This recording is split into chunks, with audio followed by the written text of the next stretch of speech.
Daytona Bike Week. Every year, the motorcycle rally kicks off the biker calendar. And it celebrated its 75th anniversary in 2016, and of course Clutch and Chrome was there. Everyone's favorite online motorcycle magazine caught the sights and sounds of Daytona Bike Week. Clutch and Chrome rode the loop. We talked motorcycles with Yamaha, Kawasaki, AMA, Rick Fairless, Royal Enfield, Suzuki, and Harley-Davidson. So whether you rode yours to Daytona Bike Week or you just want to know what happened at the legendary motorcycle rally, join us as Mile by Mile rides through Daytona Bike Week.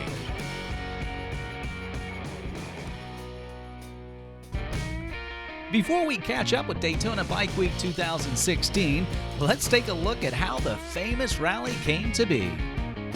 Like most historic motorcycle rallies, it started with a race. For Daytona Bike Week, or Daytona Beach Bike Week as it was sometimes called, the event started with the Daytona 200 on January 24th, 1937. At that time, it was a 3.2-mile beach racing venue going from the road to the sand. It wasn't until 1961 when the race moved completely off the beach and onto a racetrack.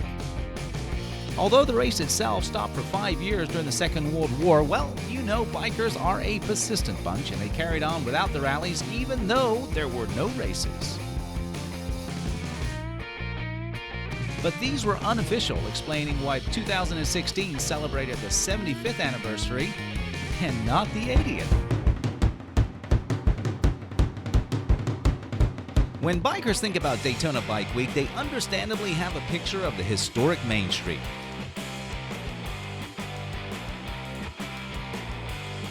With welcome bikers banners and a street filled with motorcycles, it's probably the most iconic image of the famous rally. But as pointed out in Clutch and Chrome's article, 5 Things to Know About Daytona Bike Week 2016, well, rally goers need to be prepared to ride to see everything the event has to offer. Going north and inland, Destination Daytona is a must-visit. And heading down to the New Smyrna Beach for favorite dining and entertainment makes for a fun ride.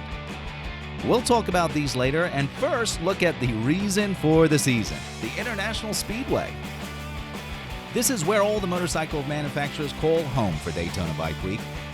New models, demo rides, and enough motorcycle stuff to keep bikers entertained for days can be found here. We're starting off our day in Daytona Bike Week in style. We're with Yamaha, and Kevin, once again, you've given us some of your time. Good to see you.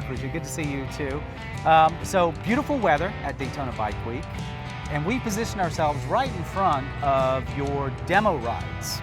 And we actually just have some people coming off of the demo rides. You and I were just talking about this off camera while we're waiting for them to come back. Tell us about some of the people that you're seeing come and check out your bikes. Well, it's really diverse. Anybody who rides a motorcycle can come to Daytona and ride all the product. Yamaha has a very diverse line.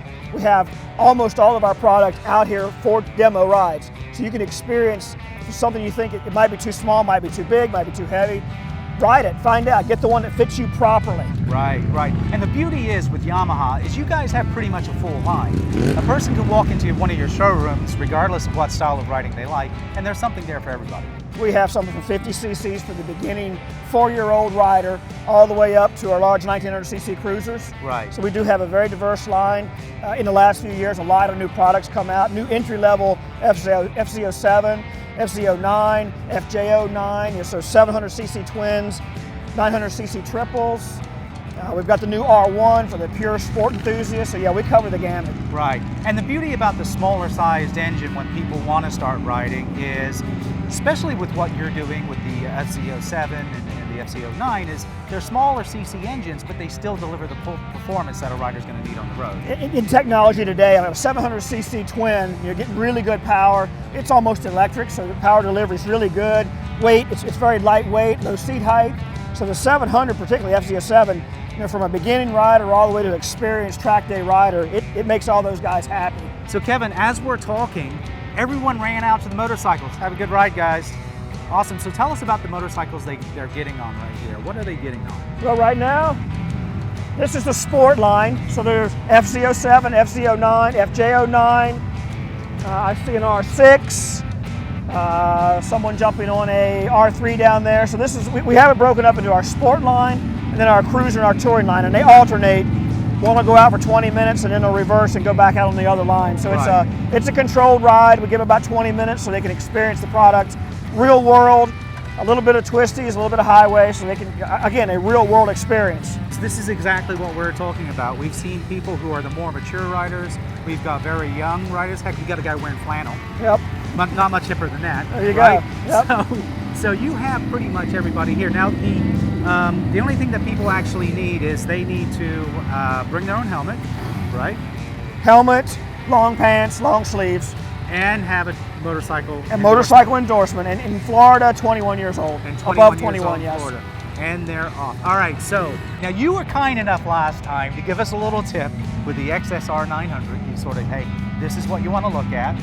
So what would you have as a takeaway for not much Clutch and Chrome, but our viewers and readers as well? What should they look for 2016 from Yamaha? Well, we have more new product to come. I can't divulge what that is yet, but there's new product coming this year and next. The number of new models we've introduced over the past 2 to 3 years will continue that pace going forward.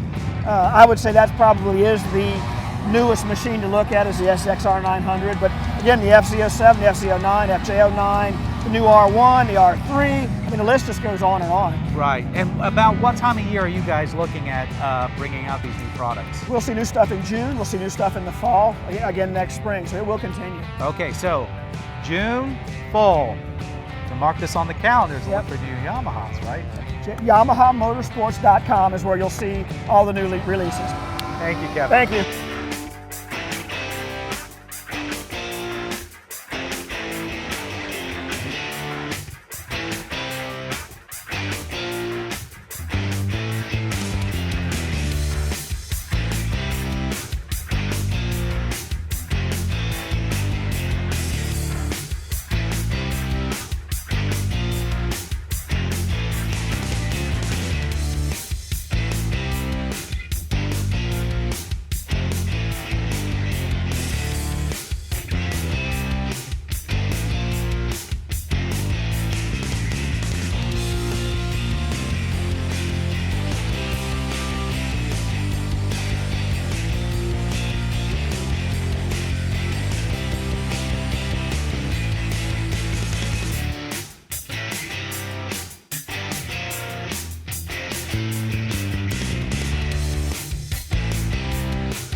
So the next gentleman we're going to talk to, it's special in a lot of ways. It's his birthday today. Brad from Kawasaki, marketing manager. Nice to see you again. Nice to see you again. I'm great. So it is your birthday today. I did not make that up. It is my birthday today. That's correct. And how old are you? Do you want to share that with the world? I turned 33 today. Wow, really? A young 33. Though. A young 33. Awesome. Probably young enough to jump on this new motorcycle you guys just released today. Yeah, we actually planned it in conjunction with my birthday. A new model release. Kawasaki's very excited to launch it here at Daytona Bike Week. New to our Z family, the Z125 Pro. Now, this is really an urban bike, right? A compact urban bike. Yeah, the Z125 Pro features the single-cylinder, 4-stroke, 4-speed manual transmission, performance suspension, digital fuel injection, and much more. And this is such a new release. I understand from talking to some of your guys here that they didn't even let you test ride this before they unveiled it to the press this morning. That's correct. We're all learning a little bit more about this bike today, but it is brand new, straight off the line. And again, Kawasaki's excited to launch it here at Daytona Bike Week, a place we've been coming for 30 plus years, and love to really get in touch with our consumer and kind of kick the year off on a positive note. Right. Now it's funny because if the viewers and readers want to see how completely opposite this interview is to the last time Brad and I spoke. The last time we were talking about your Ninja. The ZX-10R, correct. Right. Yep. And the last time we had blazing rock and roll coming in our ears to the point we really couldn't hear ourselves speak. That we did. Today's a little more enjoyable being that we're outside. We have sunshine, and correct, we do not have a band blasting music right behind us, so a little bit nicer of an environment for sure. Awesome. Well, listen, stay out of trouble. Don't go crazy on your birthday. I will do my best, but no promises.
So this was a very pleasant surprise.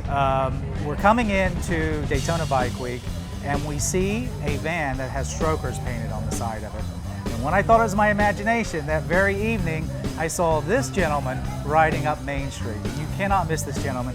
This gentleman is probably the most colorful character you can have in the world of custom bike building, and he's the most durable, as we were talking. It's Rick Fairless. He is not only a custom bike builder, but he's the owner and proprietor of Strokers of Dallas. Rick, nice to see you again. Good to see you again. And the nice thing too is Rick has a great history with Clutch and Chrome, or I should say it's the other way around. Clutch and Chrome is being honored with Rick.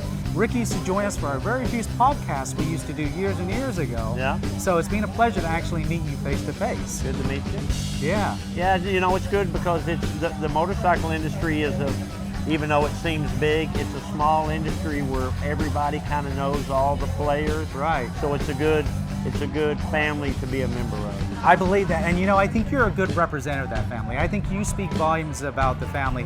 With all the conversations we've had, I think you're just one of the great characters that we have in the motorcycle world. You know, I try to be somebody that young people can kind of look up to and say, you know, hey, this guy's doing okay. I want to kind of follow what he's doing. You know, I don't want to be the tough guy, and I don't want to be the badass. I just want to be, you know, just a well-respected guy, and I try to leave the motorcycle industry better than I found it. And the beauty is you've been doing that for years, and we were just talking about this off camera, because you were there before motorcycles went crazy. Yes, sir. Then you sort of pushed through all those tough times that we all remember, and you're still here. still here. So tell us about Strokers, because Strokers pretty much embodies that with what you were doing. You know, Strokers we're a motorcycle shop, a bar and grill, a tattoo parlor, and then I own a custom parts company there at Strokers. And our whole thing is a place that people can come visit, and we get people from all over the country, and even internationally we get visitors.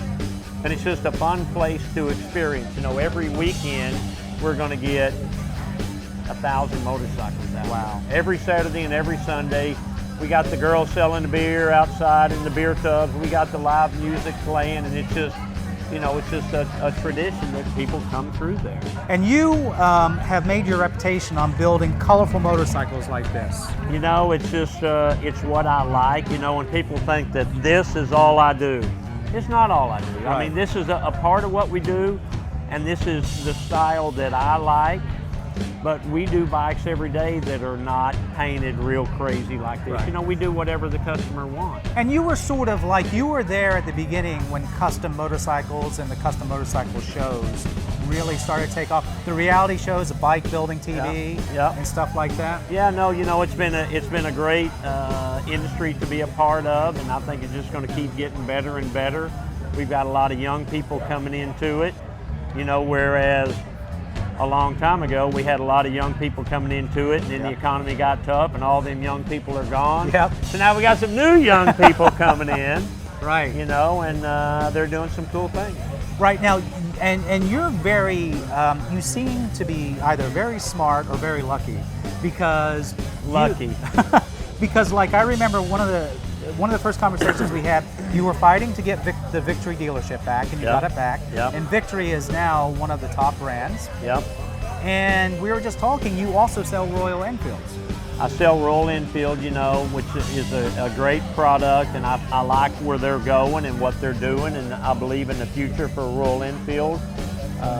Victory is an unbelievable brand. I love Polaris. And you know what I tell people is I'm born and raised a Harley guy, and I still own a whole bunch of Harleys. I ride a Victory. You know, I have a great Victory that I customize that I've ridden all over the country. If I'm riding around town or goofing around, you know, I'll ride one of my custom bikes. But if I'm getting on my bike to go somewhere, Right. I ride my Victory cross country. Right. And you were actually riding this last night on Main Street when I spied you. And by the way, I didn't yell at you or anything because I didn't want to throw you off balance or have you swerve off the road. So Victory, the buzz around the show, the OCTANE. The OCTANE is cool. They're actually going to get me one that I can do some stuff with. I know we've got a bunch of OCTANEs on order, you know, and I think it's, you know, it's the competitor to the Sportster. Absolutely, absolutely. Now you're here for Allstate. I'm here for Allstate Motorcycle Insurance, and I've been working with them for probably about 5 years now. And every year I do a different bike for them. I love Allstate. Allstate Motorcycle Insurance is awesome. If you don't have it as your insurance provider for your motorcycle, you should check into it. Call an agent near you, but they really do great things. But they don't just take the money from the riders and go away. Right. They invest back into the industry, and they invest into motorcycle safety, which is one of their big things, is to raise awareness.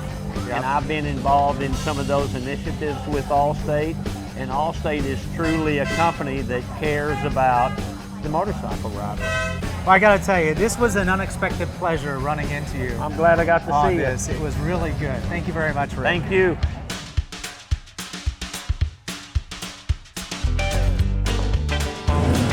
Rob is retired motor sergeant from the Sheriff's Department in South Carolina. Most importantly, he currently serves in the United States Air Force Reserve. He's Chief Master Sergeant on that's the first closing knockout in 3 days. Come on, the doctor, please.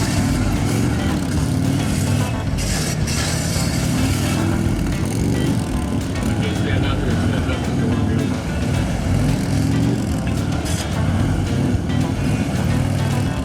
I'll leave it there for a great reminder.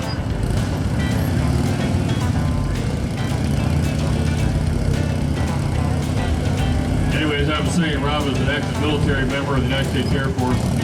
He's on a crew member of a C-17. Rob, thank you for your service. Any veterans with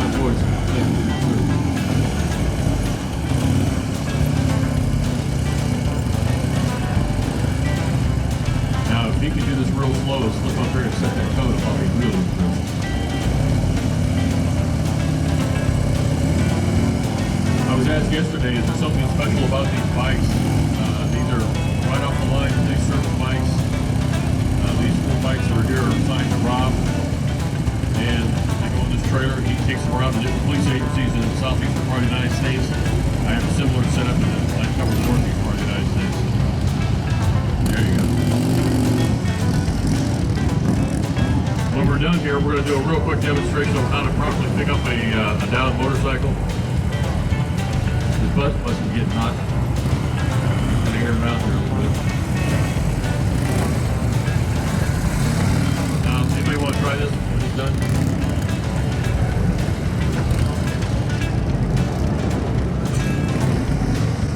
In my opinion, Rob is probably one of the top 5 riders east of the Mississippi River in this type of competition. He told me yesterday, I think I'm starting to slip a little bit. I said, yeah, you really suck out there, I gotta tell you.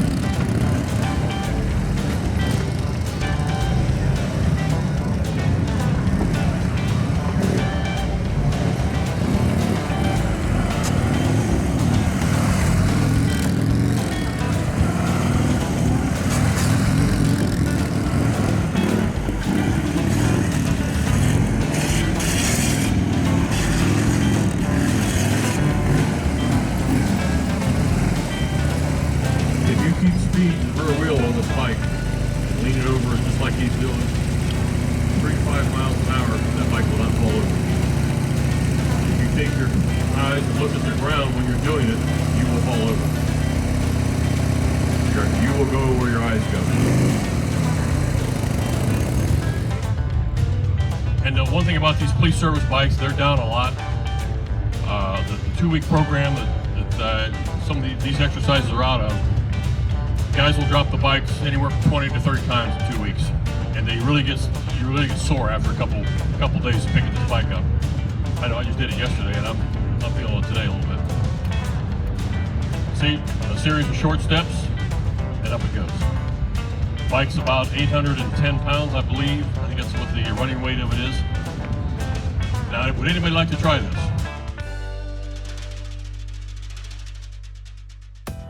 A group that we've long wanted to talk to at Clutch and Chrome is someone that does so much good for the riding community overall. The American Motorcyclist Association has been around since 1924, a motorcycle advocacy group, and we have Caitlin Sesko, who is going to talk to us about this. Yes. For people who may have, heaven forbid, not heard about the AMA, tell us a little bit about what you guys do. All right, well, really quick, we're rights, riding, and racing. So I know a lot of people know what we are through our amateur racing efforts.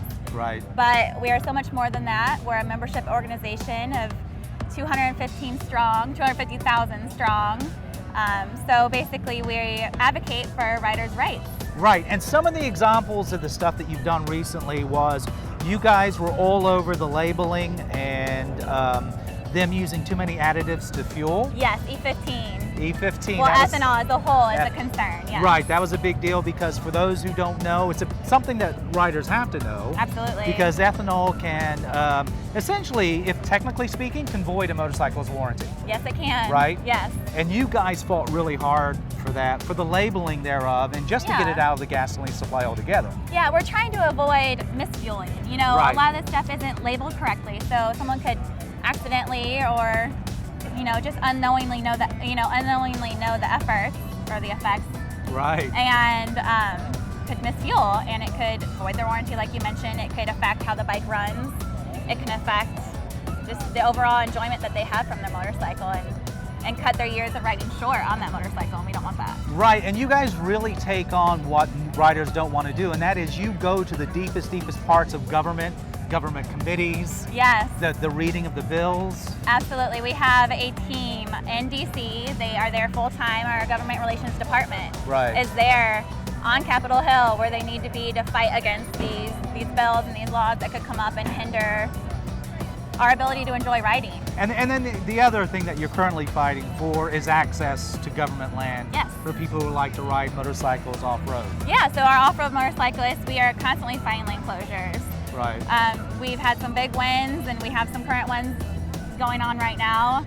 But it's another aspect. It's not just on-road riding, it's off-road as well. Right.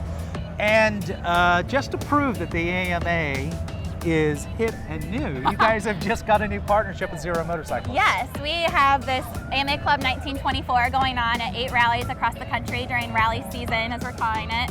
So from now until September, we're hitting up several big rallies where you can sign up for free to win a 2016 DSR Zero motorcycle. Which is like the monster of electric motorcycles. Yeah. We've written a couple of articles on this and interviewed Zero Motorcycles on it. The DSR is just an animal, right? Yes, it's awesome. I mean, I'm just excited that we have this partnership with Zero and that they're supporting us and trying to grow membership so that we can be a bigger and stronger organization.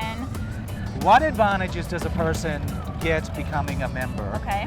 And what is it costing them to be a member? Well, first off, it's $49 a year, so an annual membership costs $49, just under $50. It's very reasonable for what you get. If you go on automatic renewal, I do just want to mention that you can get free roadside assistance. Okay. That is huge. I think it's something that's not as widely known. It covers your motorcycle and all your household vehicles. Right. So that's a really tangible benefit that you get. And then there's also, of course, our advocacy that we do. We can't have a big voice on Capitol Hill if we don't have big numbers of membership. So that's where it really comes from. And then we have our monthly magazine that goes out. It's not available on the stands. It's only for our membership. We have discounts from our partners that we offer to members. They're listed in the magazine every month. They're on our website. So there's a wide range. And also it just depends on what kind of rider you are and what kind of benefit you're going to see from us. So. And I think a lot of people take advantage of the AMA and they just don't realize it because you're the AMA Hall of Fame. Right. Which happens every year. Yes, the induction ceremony, yep. Right, and just everything that you guys do for motorcyclists in general. Because the battles you win aren't just for your members, they're for every person who rides a motorcycle. Exactly. That's where I think, it's not like we're just serving our members, we're serving the entire community, like you just said. Motorcyclists nationwide. So. Right. And that's why we really want people to understand that we're going to be able to better serve the entire community of motorcyclists if we have more membership. So, well, thank you very much. Thank you. It has been awesome.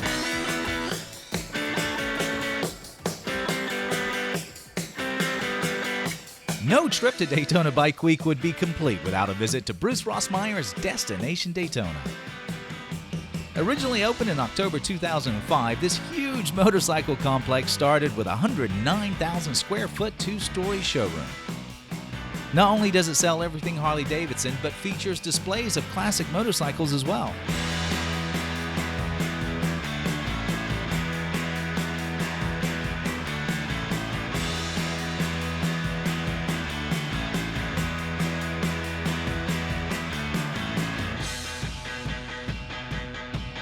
The location includes hundreds of vendors,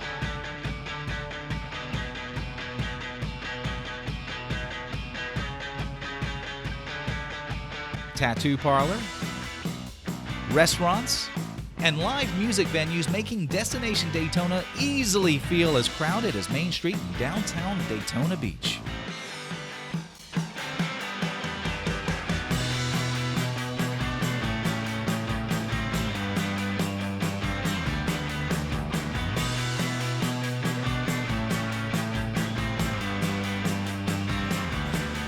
With rally goers also hanging out in the surrounding and equally well-known biker bars, visiting this part of Daytona Bike Week is a pretty unique experience.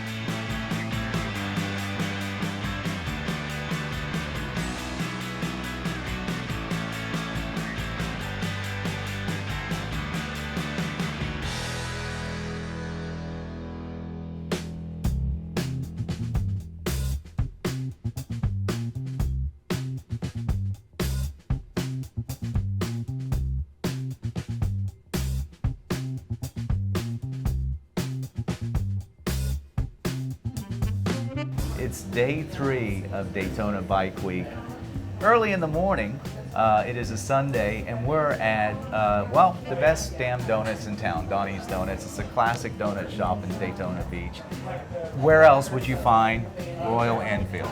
I know, crazy, right? And we have Bree Poland, who, by the way, she never asks for pay raises. She just asks for extra words to be put in her title. Yes.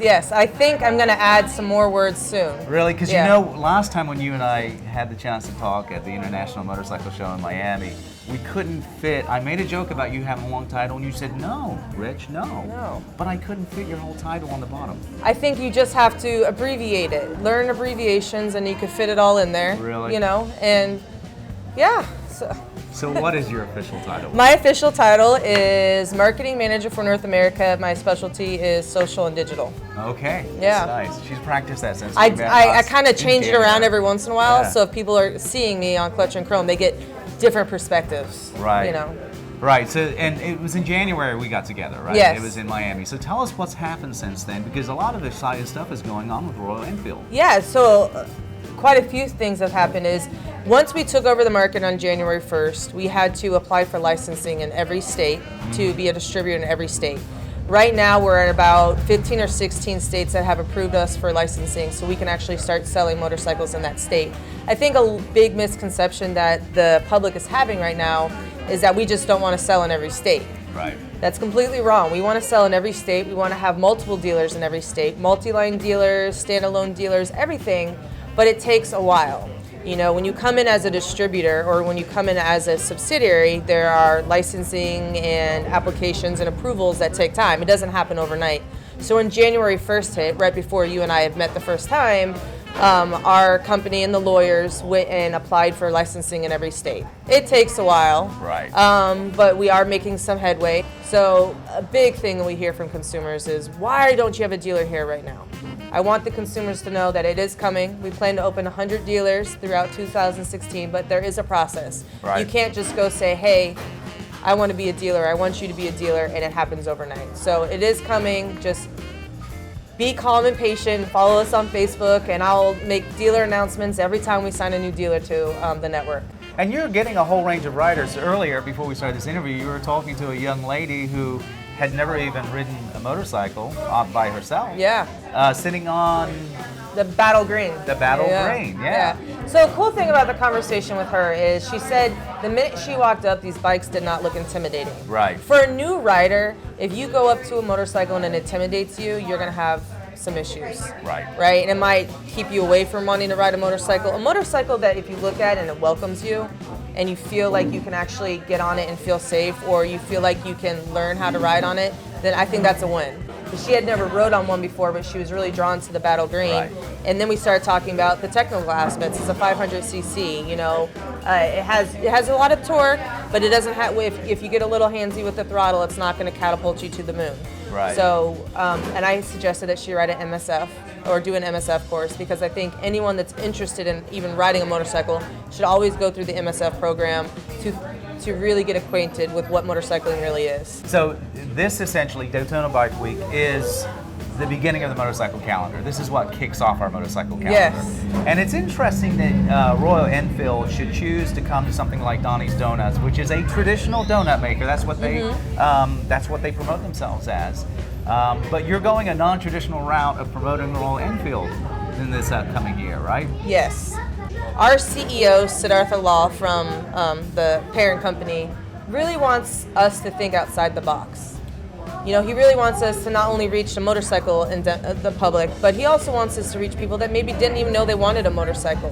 And he doesn't necessarily, if we're at an event where it's just motorcycle people, then it's going to be hard to reach out to those people that we could, you know, bring into the world of motorcycling. And he really wants us to be creative and have a fun aspect to it. So the reason why we chose Donnie's Donuts is it's not the Speedway, it's a donut shop. They are a classic and retro styled and made donut. We are a classic and styled motorcycle brand. So I kind of felt like it was hand in hand. And it's easier for me to be able to have a conversation with a potential customer here. Have someone, give them coffee and donut, have a conversation with them, introduce them to the world of Royal Enfield, and maybe they'll leave thinking about the next time they purchase a bike, it'll be a Royal Enfield. A lot of news from Royal Enfield. Yeah, right? Lots of news. Yeah, we just launched a motorcycle that I wasn't allowed to talk to you about. So was this the secret you were keeping? That was. Well, actually, I think there's a lot of secrets you're keeping. I do keep a lot of secrets from you. Yeah. So tell us about this motorcycle. So in late January, Royal Enfield, our parent company over in India, launched the Himalayan. It's a 410cc ADV bike, right, which is completely out of the norm for Royal Enfield. It's a new platform, but there's a need for it. Right. You know, people statistically, when they're riding over the Himalayas, have taken the Bullet or the Classic. But they're like, how can we come up with a motorcycle that can be geared just for riding the Himalayas or riding mountains and, you know, traversing over rocks? And I can tell you, that motorcycle would have been perfect for me when I was just over in India riding on the GT. Right. So there are back roads that we took. We went through logs and rocks or whatever, but this Himalayan, it really fits that riding style. And I think it's going to be a great seller if we can bring it over here. There's a couple things that we need to do. Okay. We need to create a need for it. We need to get the public excited. The more emails and the more comments and things that I get on Facebook and social media, the bigger chance it is for me to bring it over here. I have to make a business case. Okay. So get the public excited. So We'll most likely bring it over. And in the meantime, if anyone is coming to Bike Week, even to Daytona, regardless of when they're seeing this interview, Yeah. they want to come to Donnie's Donuts They do. and have the maple. What do we call it, Patty? It's the. What do we call the maple donut with the bacon? the Maple bacon. bacon Yeah. donut. Yeah. My personal favorite is the Rocky Road, though. Really? Yeah. Because Yeah. they're donuts like nothing you've tasted before. So, come to Daytona, eat at Donnie's Donuts, ride Royal Enfields. It's like a whole to-do. There's, you know what, and you can actually use the Royal Enfield to burn off the donut. The calories, yes. right? I think that's a great exercise plan. Well, that's what seeing you again. Yes, thanks for having me on. As much fun as Daytona Bike Week is, sometimes you just want to get away from the loud chaos that is Main Street. And if you do, this is what you want to do. It is called The Loop. It's just north of Daytona Beach. It starts at Grenada Bridge and moves on north, takes you through some very nice neighborhoods, through some parks, and then back along the beach. The best part is there are no stoplights and there are no strip malls. It is nothing but beautiful riding. Now here's the best part about the Loop. You can change it up. There's several routes you can take to make the Loop interesting more than once. And then finally, if you don't feel you have enough pictures of you with your motorcycle, there are usually a multitude of photographers along the route snapping your picture as you go by. The hardest part for you is remembering the website so you can go and look it up and buy that picture later on down the road.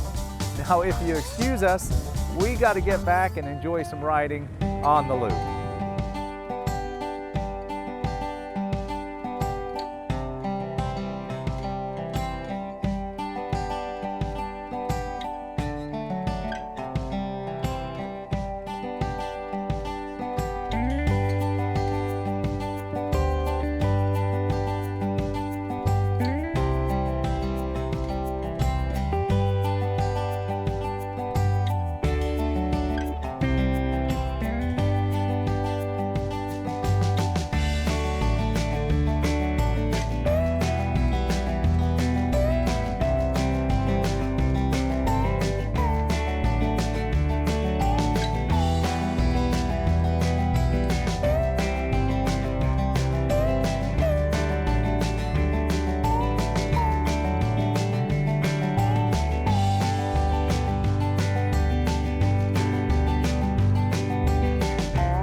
Every brand of motorcycles is at Daytona Bike Week.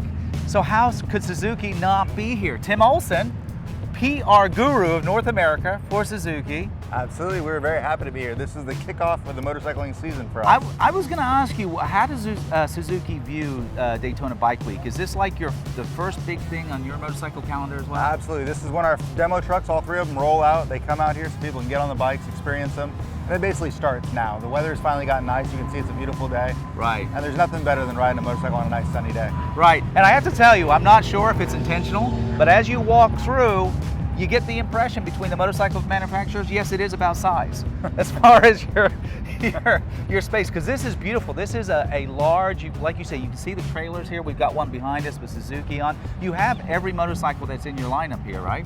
Yeah, I mean, Daytona provides us with an amazing facility. They did huge remodels this year, and we want to obviously share that and bring out everything we have, because you never know what kind of owner. I mean, Daytona Bike Week has the gamut of riders. It has guys that are diehard cruiser guys, and then it has diehard sport bike guys, and there's a supercross race in the middle, so it really caters to every kind of motorcycle rider. You know, it's really interesting about Suzuki, because Suzuki is one of those legendary motorcycle names that has a very colorful history, has been making motorcycles for a good while. And you guys pretty much, you look to do a model for every type of riding preference out there, right?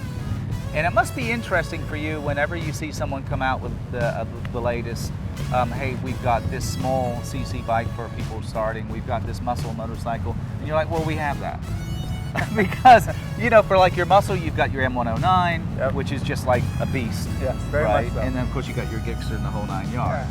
Yeah. I think the manufacturer, I think we all look at the data, like the marketing research of who's out there, what are they looking to buy, and then, yeah, you try and fill every little hole, because there are a million. I mean, everybody's different, from heights, sizes, weights, interest in their type of riding, sport bikes, dirt bikes, big cruisers. And Suzuki, my belief, has done a really good job of offering something for everybody. Like you said, the M109 for the guy who wants, you know, the baddest stoplight to stoplight beast out there, or the guy who wants to go out and carve canyons with like the GSXR 750. Right. So we do try and offer. I mean, obviously, there's somebody wants a little bit different that we might not have, but I think we fill the wide swath of people out there that want to ride. Right, and for what your dollar buys nowadays, you're just getting so much motorcycle. That's what a lot of people don't understand. Yeah, what you're getting nowadays for what they cost is phenomenal. I mean, this kind of bike 5 years ago would have been twice the amount. But companies have figured out how to do smaller production runs, but put all the high-end stuff in there. Right. And keep it affordable, because it's in our interest to have more riders, and the best way to have more riders is to have great affordable bikes that offer a ton of bang for the buck. And some of the features you couldn't even get on a motorcycle because they're purely professional features. The trickle-down effect we like to call from our MotoGP team is huge. Like traction control, that wasn't available until a few years ago. That came straight from the highest levels of racing. Right. Things like drive modes, those came from the highest level racing. So all that stuff eventually trickles down into the bikes that everybody can buy for themselves. Right, now you mentioned traction control, and that is a key feature of the motorcycles that we're standing amongst, which is the GSX S1000. Yes, right. That is a new line we just launched this year. It comes in a naked version, which are these two in front of us. Right. And a little further down the line, you'd see the fairing version, which is called our GSX S1000F. Right. These motorcycles offer a ton of bang for the buck, and traction control is just one of those great features that, you know, if you're, you know, Johnny Fast Guy Advanced, turn it off, no problem, it offers that. But if you're like me and you like that little safety net, you have two modes to set it from. One, it'll basically intervene anytime it senses rear wheel. Right. Or two, where, hey, if it's a little bit wet, you want to get a little sliding, it'll intervene a little later.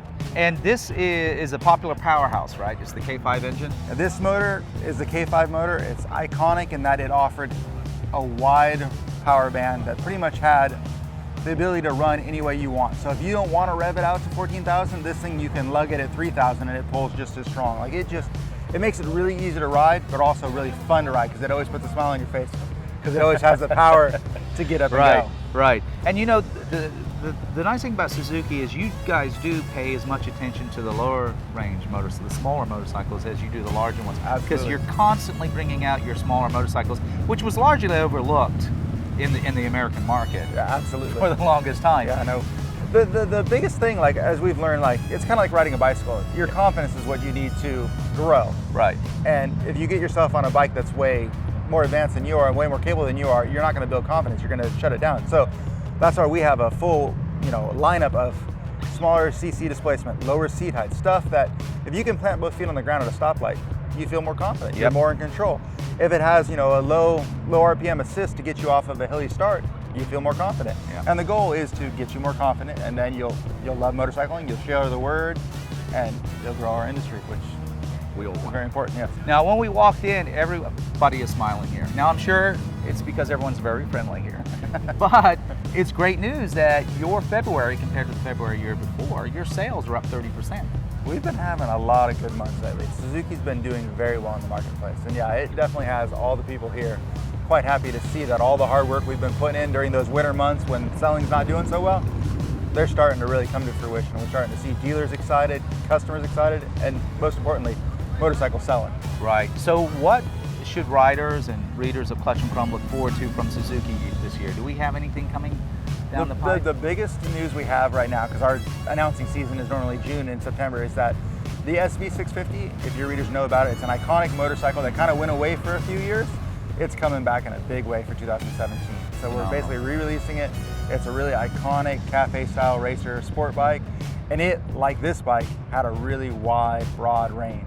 So it had a lot of people, from people using them on track days, people using them for touring, and just regular grocery getters. So that we're very excited about for the new year. So what does Daytona Bike Week mean for you? When you come here, what does it mean for you? Motorcycles, without a doubt. Motorcycles. I mean, you can't go any place or any city and it's like this. I mean, you go down Main Street, there's more motorcycles than cars. It's the coolest thing. And being PR, I'm a people watcher, and I love to watch all the different, motorcycle people, the people from, Europe and the people from New York and all. And you can just tell they have smiles on their face because they're getting out of the cold, they're getting back on their bike, and that's something they've been wanting to do probably all winter long. So that's just, I love it.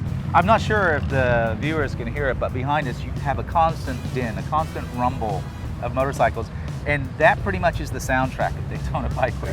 It's a very nice soundtrack. I like it. It's I like no it matter where you are, you just get this and you can hear it. It's really nice. It's basically the dominating sound. Tim, awesome. Thank you very much for your time. Hope you have a great Daytona. Thank you. You as well.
So this is it. This is where officially Daytona Bike Week is being kicked off, as you can tell with the rock in the background. Yes. And we have Shulton Thomas. Now Shulton Thomas, we scored big on Clutch and Chrome this time because he is like the regional guy, right?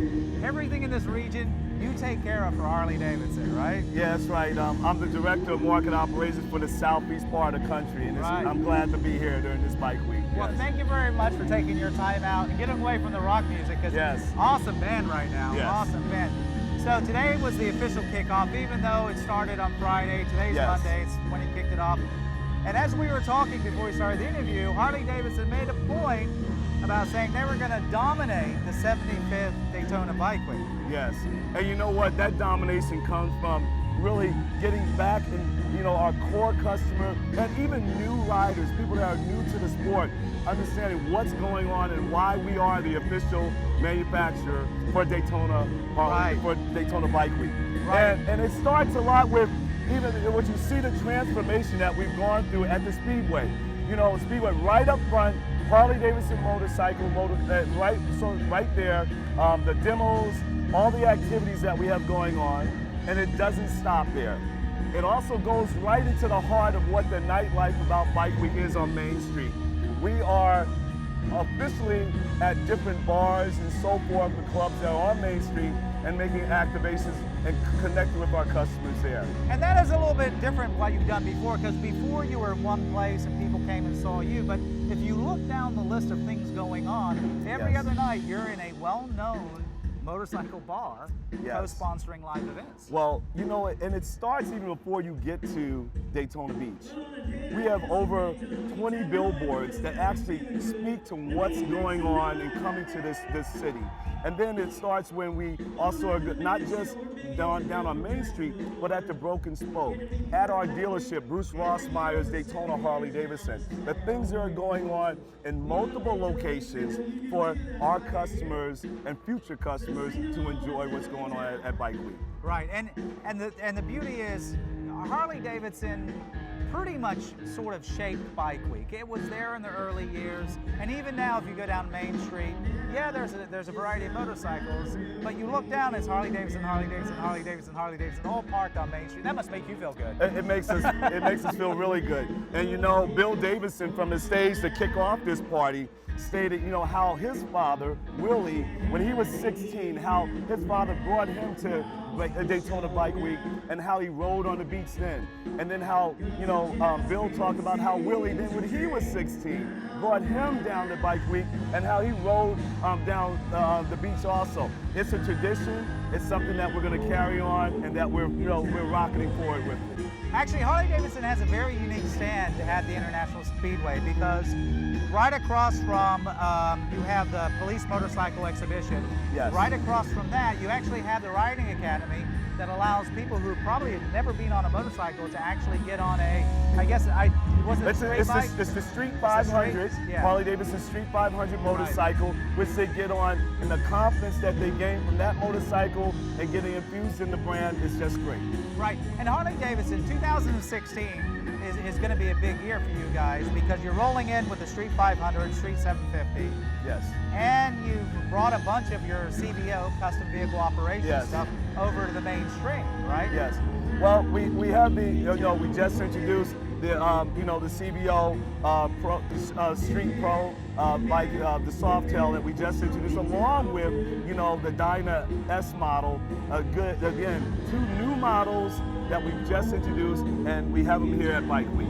Awesome. So you actually pulled a motorcycle out for us to do this interview, and that was very kind of you. Yes. Well, I have a Road Glides special. This bike, you know, you have a 103 NCC engine here, but also look at the customization that we've done a little bit to this motorcycle, from the grips, so forth. It really speaks to what we do and what customers can do. And if you come down to the Speedway, we have over 100 motorcycles that represent not only what customers can, you know, demo, but also how they can make the bikes their own. Yeah. That's very important. Oh yeah, you have a sea of customized motorcycles. Yes, we do. There for people to actually get an idea. Yes. You know what they say, make it your own. Exactly. Make it your own. Yes. Shelton, thank you very much for coming out here and interrupting your party. No problem. It's been a pleasure. Thank you very much. Thanks for joining Clutch and Chrome and our look back at Daytona Bike Week 2016. Look for other motorcycle videos on our YouTube channel, and of course, check out www.clutchandchrome.com daily for the latest motorcycle news, reviews, and articles. We want to give a special thanks to everyone who made time for Clutch and Chrome and pulled themselves away from a phenomenal Daytona Bike Week to chat with us. If you think you see us out and about taping the latest, greatest motorcycle happening, come up and say hello. We would love to chat with you. Remember, it doesn't matter what you ride or where you ride, as long as you ride safe.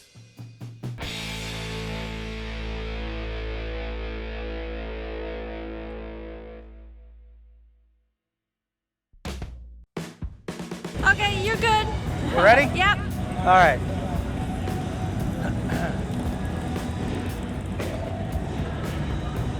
Okay, hang on, just thinking of the intro. Don't worry, I got it. I can see the smoke. Okay. And then finally, if you don't feel you have enough pictures of you with your motorcycle, there are usually a multitude of photographers along the route snapping your picture as you go by. The hardest part for you is remembering the website so you can go and look it up and buy that picture later on down the road. Now, if you excuse us, we got to get back and enjoy some riding on the loop.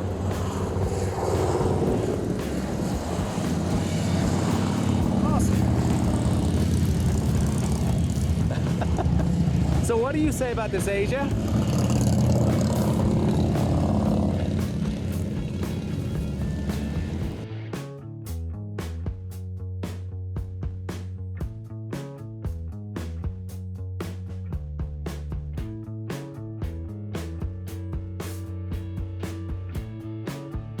I'm here for Allstate Motorcycle Insurance. I've been, she should have put a bag over here too. All right. So you're here. You got to have two bags, one on each. So you're here for Allstate. I'm here for Allstate Motorcycle Insurance, and I've been working with them for probably about 5 years now.